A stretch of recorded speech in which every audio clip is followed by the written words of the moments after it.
नमस्कार, मैं Rahul Mishra, assistant professor Saket girls degree PG college Dahilamau Pratapgarh. आप सभी छात्रों का साकेत ग्रुप ऑफ कॉलेजेस की ऑनलाइन क्लास में स्वागत करता हूं। आज हम लोग रज्जू भैया विश्वविद्यालय के अंतर्गत संचालित हो रहे बीएड पाठ्यक्रम के तृतीय सेमेस्टर के pedagogy of school subject Hindi के अंतर्गत यूनिट द्वितीय में आज हम लोग हिंदी विषय का अध्ययन करेंगे। और हिंदी का जो यूनिट द्वितीय है उसमें दिया गया भाग वर्तनी है।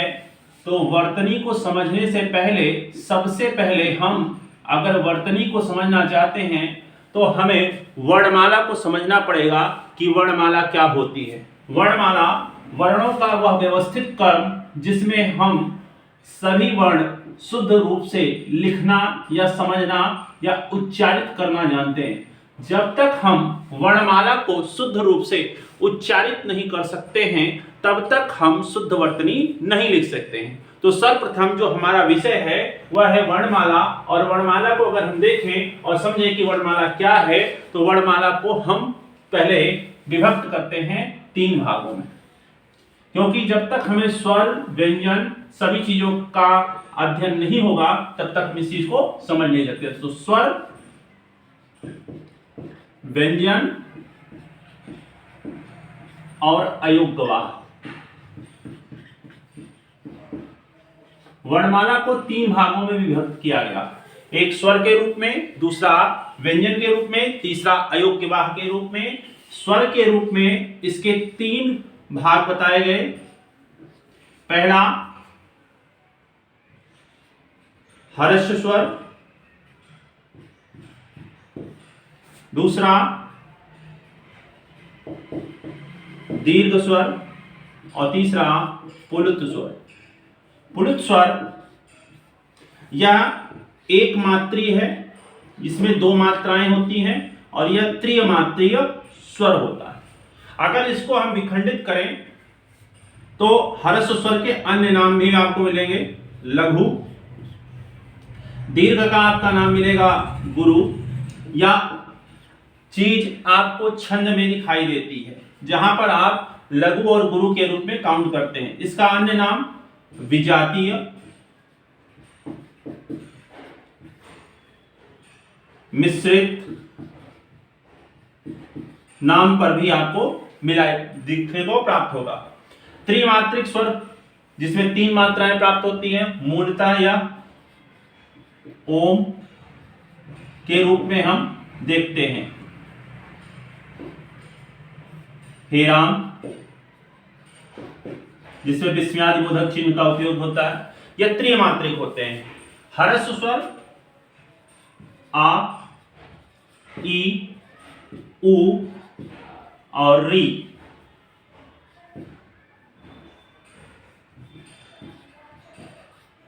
एवं विजातीय गुरु या लघु, गुरु विजातीय मिश्रित जो होता है वह बड़ा आ, बड़ी ई, बड़ा उ, ए, ओ और औ होता है। इन्हीं को स्वरों के बीच में रखा जाता है कि इन्हीं की संख्याओं को हम रखते हैं कि 4 ये और 11 ये। इन्हीं को मिलाकर हम स्वर के रूप में इसे समझते हैं कि यह स्वर है। इन स्वरों को हम जो अगर क्रम से देखें तो यह हमारी वर्णमाला के 11 स्वर माने जाते हैं। इन्हीं 11 वर्णमालाओं के स्वरों में 10 मात्राएं होती हैं। 10 मात्राएं किस प्रकार से होती हैं? 10 मात्राएं अगर हम समझें तो पहली जो हमारी मात्रा है देखेंगे आ, बड़ा आ, छोटी ई, बड़ी ई, बड़ा छोटा उ, बड़ा उ, री, ए, ओ और औ। इसका कोई भी मात्रा हमें दिखाई नहीं देती है। हम मात्रा के रूप में सर्वप्रथम यहां से स्टार्ट करते हैं। छोटी, बड़ी, छोटा उ, बड़ा उ, री, ए, आय, ओ और औ। इस प्रकार से 10 मात्राएं होती हैं, 11 स्वर होते हैं। हम स्वरों को 3 भागों में विभक्त करते हैं। किसी भी स्तर पर जब आपसे प्रश्न पूछा जाता है तो स्वर कितने भाग में होते हैं, स्वर 3 प्रकार के होते हैं। कौन कौन से होते हैं, हर्ष स्वर, गुरु स्वर या दीर्घ स्वर, तीसरा पुलुत स्वर या एक मात्रिक, द्विमात्रिक व त्रिमात्रिक होता है। इसमें एक मात्रा होती है, इसमें 2 मात्रा होती है और इसमें 3 मात्रा के रूप में जानी जाती है। इनकी संख्या को अगर हम विभक्त करें तो 4 लघु हैं, 7 दीर्घ हैं और ये जो कंपटीशन लेवल पर भी पूछे जाते हैं इन्हीं क्वेश्चनों के रूप में आपको दिखाई देता है। इनकी मात्राओं के रूप में बात करें तो इनकी मात्राएं 10 हैं और संख्या 11 है। इसको जब तक हम समझ नहीं लेंगे, किसी भी बच्चे को वर्तनी शुद्धता लिखनी है तो उसे स्वरों की पहचान होनी चाहिए। उचित आरोह अवरोह के आधार पर ही हम किसी बच्चे को आलेख या श्रुत लेख लिखने की बात करते हैं। वह छोटा ऊ है या बड़ा ऊ है, छोटी ई है या बड़ी, इस आधार पर हम इसका अध्ययन करते हैं। अगर हम इसे देखें तो इस तरह से इसका विभक्तिकरण दिखाई देता है। आगे अगर हम इसको अध्ययन करें तो व्यंजन आपको मिलेगा। तो व्यंजन के रूप में अगर हम देखें कि व्यंजन क्या है तो व्यंजन को हम समझ लें, क्योंकि व्यंजन भी आपको शुद्ध रूप से लिखना होगा तभी हम शुद्ध वर्तनी लिख सकते हैं।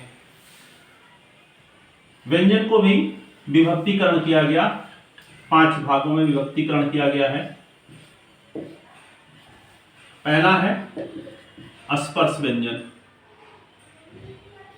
स्पर्श व्यंजन जिसे उदित भी कहा गया। दूसरा अंतस्थ व्यंजन,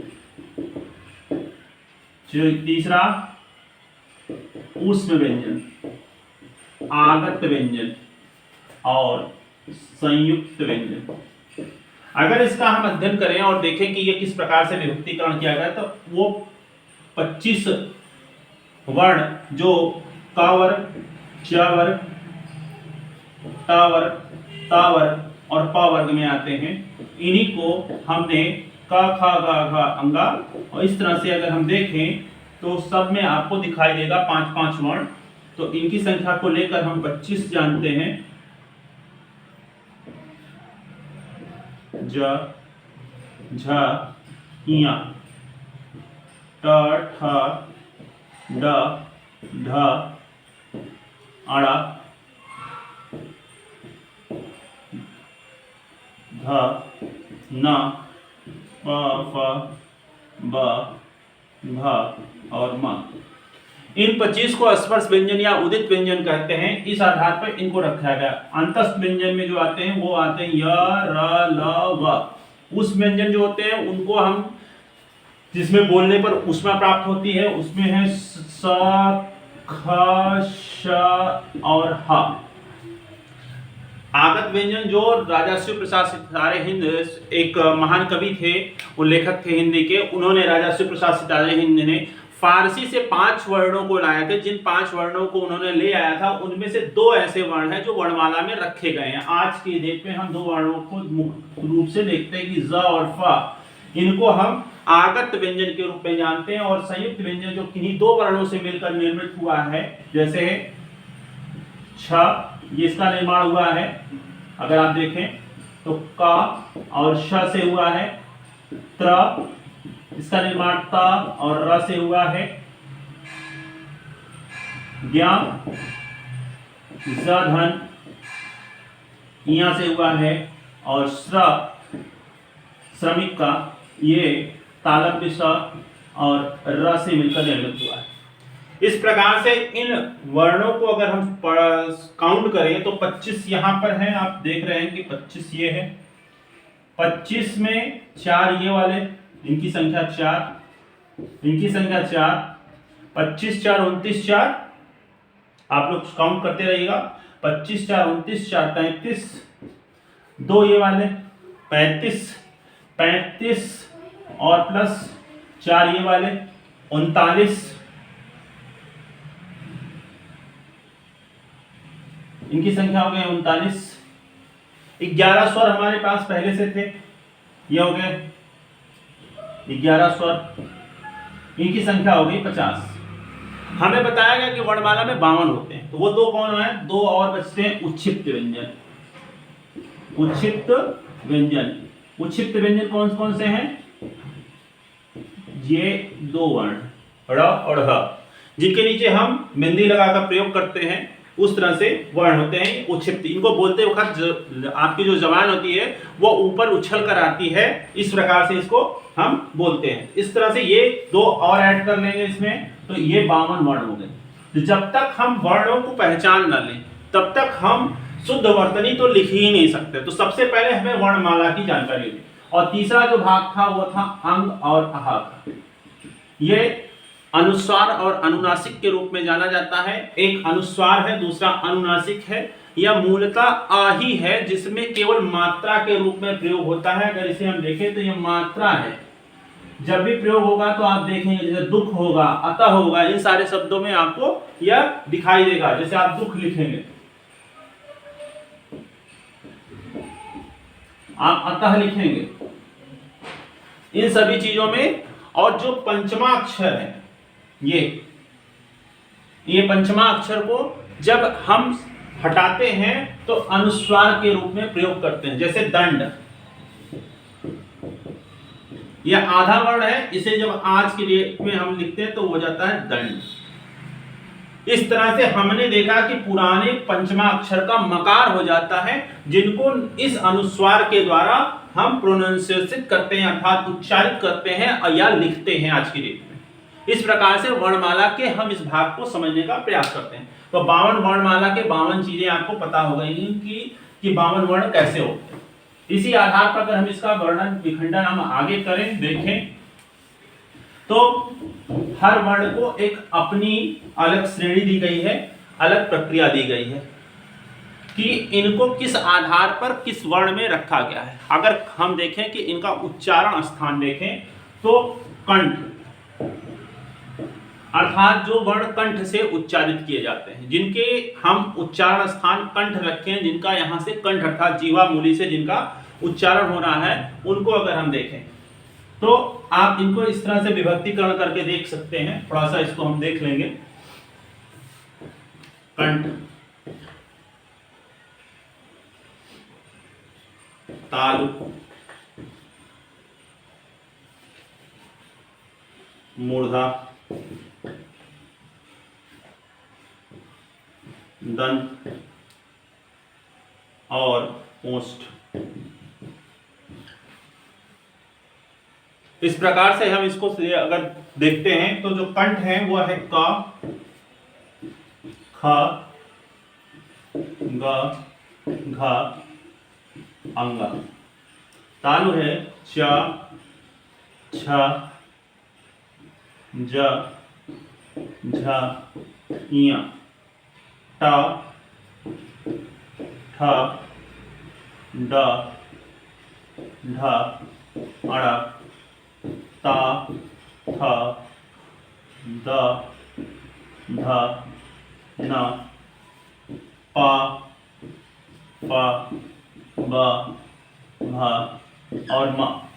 इस प्रकार से इनका उच्चारण स्थान के आधार पर आप पहचान सकते हैं। शुद्ध वर्तनी लिखते वक्त इस बात का ध्यान रख सकते हैं कि इसका उच्चारण किस प्रकार से हो रहा है और यह किस प्रकार से उच्चारित हो रहा है। उसमें ताकत भी लगती है, कम ताकत लगती है, अधिक ताकत लगती है। उच्चारण के दौरान आपको अधिक वायु का उपयोग करना पड़ सकता है, ज्यादा खींचकर बोलना सकता है। इस तरह से आप इसको देखते हैं। तो इनको भी हम अलग श्रेणी में रख देते हैं, अघोष और सघोष के रूप में रख देते हैं। अर्थात जिनमें गूंज होती है, जिसमें कम गूंज होती है, घोष जिसमें अधिक गूंज होगी, अघोष जिसमें कम गूंज होगी, उस प्रकार से हमने इसको रखा है। तो ये घोष है, अघोष है, इस रूप से हम इसको विघोष करते हैं। कहीं कहीं पे सघोष भी आपको मिल जाएगा। सघोष है, ये भी सघोष है और ये भी सघोष है। और जब कम वायु का उपयोग होता है, जैसे क बोलेंगे, तो ये अल्प प्राण, अल्प प्राण, ये महाप्राण जिसमें ज्यादा वायु का उपयोग होगा, फिर अल्प प्राण,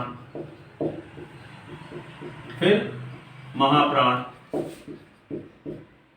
फिर ज्यादा वायु का उपयोग होगा अंगा बोलने पर, फिर कम वायु का उपयोग होगा अल्प प्राण। इस प्रकार से हम इसे विखंडित करके देख सकते हैं कि किन आधारों पर इसका हुआ है। इसी ज के बगल में आपको आगत व्यंजन ज मिलेगा। इसी फ के बगल में आपको आगत व्यंजन फ मिलेगा। इस आधार पर इसका वर्गीकरण किया गया है। कुछ जो अन्य वर्ण छूट रहे हैं उनको अगर हम देखेंगे तो वह अलग तरीके से हैं, जिसे हम वत्रस्य व्यंजन कहते हैं। वत्रस्य व्यंजन जिसमें हम उपयोग करते हैं दांत और मसूड़े का, अर्थात हमारे दांत और मसूड़े का बिना उपयोग किए हुए हम नहीं बोल सकते हैं। ये शब्द कौन कौन से हैं? ये है सरल, स, र और ल, 3 वर्ण आते हैं जो मूलतः कहे जाते हैं। पहला है स जो अल्प अघोष महाप्राण आता है।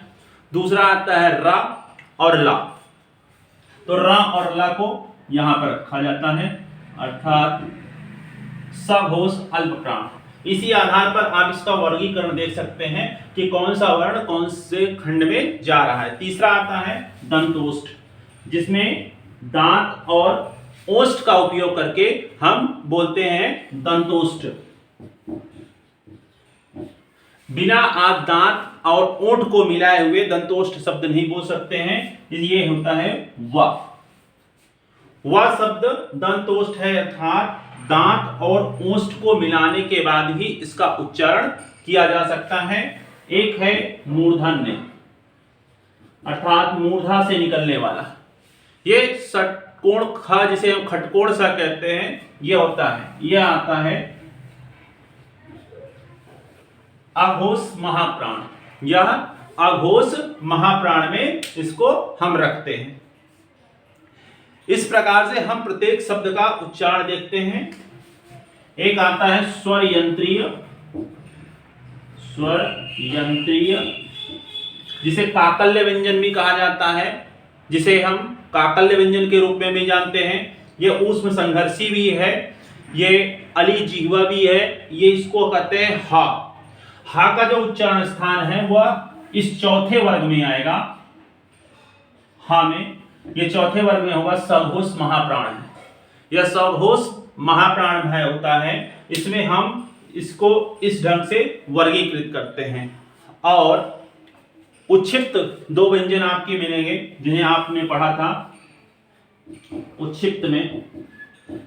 उच्छिप्त व्यंजन ये भी आपका तीसरे वाले कॉलम में आएगा, क्योंकि ये यहीं पर है तो आपको इसको नीचे रखना होगा।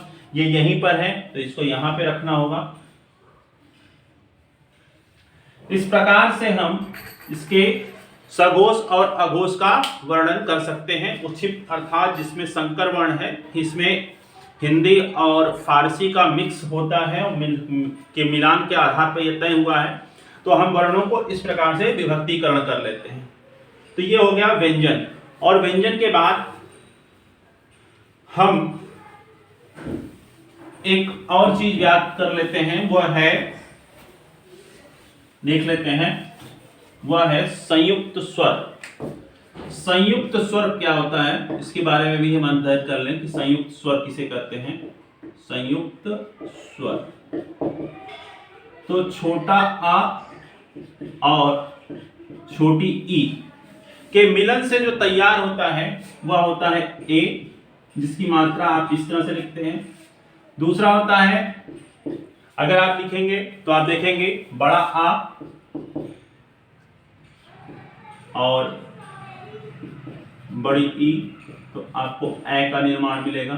एक मात्रा वाला जिस लगा आता है, लेकिन मात्रा के रूप में 2 होता है। छोटा आ और छोटा ऊ के निर्माण से ओ। इस आधार पे आप देख सकते हैं इसका उच्चारण स्थान भी हम देख लेंगे कि इसका उच्चारण स्थान क्या होता है। बड़ा आ और बड़ा ऊ मिलकर ओ का निर्माण होता है। आ का स्थान जो है वो कंठ है, अर्थात ये जितने आ हैं ये कंठ से उच्चारण होंगे। ये तालव्य से होगा। बिना तालु के उपयोग किए हुए आप ई बोल ही नहीं सकते हैं। आप तालु आपको उपयोग करना होगा, अर्थात ये दोनों तालु पे उपयोगित होंगे। इस आधार पर इसका उच्चारण स्थान कंठ तालव्य हो जाएगा। कंठ तालव्य, ये भी कंठ तालव्य हो जाएगा। ये कंठ है, ये भी कंठ है। इन दोनों को कंठ के रूप में जानते हैं कि इनका उच्चारण स्थान कंठ है। ये दोनों ओष्ठ से होते हैं, तो ये हो जाएगा कंठोष्ठ। अर्थात कंठ और ओष्ठ को मिलाने के बाद हम इसका उच्चारण करते हैं, यह कंठोष्ठ हो जाएगा। तो इस प्रकार से हम अलग अलग उच्चारण स्थान के आधार पर वर्णमाला को जब हम समझ जाते हैं तो ही हम शुद्ध वर्तनी लिख सकते हैं। उसका उच्चारण कैसा होगा, किस प्रकार से होगा, वह किसके बाद लिखा जाएगा, कौन सा शब्द किस तरह से लिखा जाएगा। री है, यह मूर्धा से बोला जाएगा। आपको यह कंठ पता चल गया, ये तालु हो गया, ये दोनों ओष्ठ से हो गए, कंठ हो गया, ओष्ठ हो गया, तालु हो गया, कंठ तालव्य हो गया, कंठोष्ठ हो गया। अर्थात जब आप ये चीज जान जाएंगे कि वर्णमाला में किस प्रकार से इनकी उच्चारण स्थान है, तो आपको वर्तनी की अशुद्धता कम हो जाएगी और आप शुद्ध वर्तनी लिखना प्रारंभ कर देंगे। आपको यह भी पता चल जाएगा कि किन चीजों को हमको लिखना है, किन चीजों को नहीं लिखना है, क्योंकि बहुत सारे ऐसे शब्द हैं जो हम धीरे धीरे अपने मस्तिष्क से हटा चुके हैं, किंतु कभी कभी हमारी लिखावट में वह झलक जाता है, दिख जाता है। जैसे वैदिक ला, पहले हम लिखा करते थे वेदों में, लेकिन जो नवीनतम जो मानक वर्ण आ गया वो ये हो गया। पहले वैदिक ला अर्थात ल को हम जब लिखते थे इस तरह से लिखते थे। अमानक वर्ण होता है एक, पहले आप देखेंगे तो आपको दिखाई देगा, जैसे झांसी रेलवे स्टेशन में चले जाएंगे तो जो आज का झा है वह इस प्रकार से लिखा जाता है, लेकिन जो पहले का झा था वो इस तरह से लिखा जाता था। इस प्रकार से हम अमानक वर्णों को भी पहचान सकते हैं कि कैसे लिखा जाता था। ये भा का है, गलती हो गई, और झा का जो है वो इस प्रकार से आपको दिखाई देगा। तो ये जो दो वर्ण है ये अमानक है, जिनका वर्तमान मानक ये है, ये आज के समय में लिखा जाएगा। किंतु कुछ किताबों में, रामचरितमानस हो या तुम कुछ किताबों में आपको आज भी इन वर्णों को लिखा हुआ देख सकते हैं, लेकिन आज एनसीईआरटी के अकॉर्डिंग या अमानक वर्ण की श्रेणी में आ चुके हैं। हम इन आधार पर देखें तो सारी चीजों का अगर समराइजेशन करें तो स्वर के लिए 6 स्थान निर्धारित किए गए उच्चारण के लिए, कि 6 जगह से आप उच्चारण करेंगे तो ही आप प्रयोग कर सकते हैं। कौन कौन से हैं? कंठ है, तालु है, मूर्धा है, ओष्ठ है, और कंठ तालु मूर्धा, कंठ तालव्य, कंठोष्ठ और ओष्ठ, ये 6 हो गए। हाँ, कंठ, पहले कंठ है, फिर तालु है, फिर ओष्ठ है, फिर मूर्धा है, फिर कंठ तालव्य है, फिर कंठोष्ठ है, कंठ ओष्ठ है। इस आधार पर हम इसका वर्गीकरण करते हैं कि 6, और व्यंजन के लिए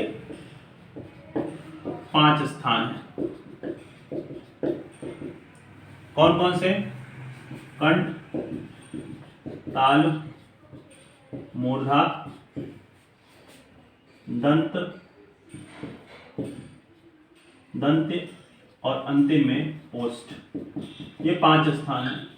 तो इस आधार पर हम उच्चारण को समझ लिए, इनकी संख्या को समझ लिए, तो हमारी वर्तनी में अशुद्धता कम से कम हो, इसके लिए हमें वर्णमाला को सबसे पहले समझना पड़ेगा। वर्णमाला में बहुत सारी चीजें हैं, लेकिन वर्तनी शुद्धता के लिए हमें उच्चारण के आधार पर ही वर्तनी की शुद्धता को समझ सकते हैं। तो आज की क्लास में हम लोग वर्तनी की शुद्धता के क्रम में वर्णमाला के एक भाग को समझे हैं।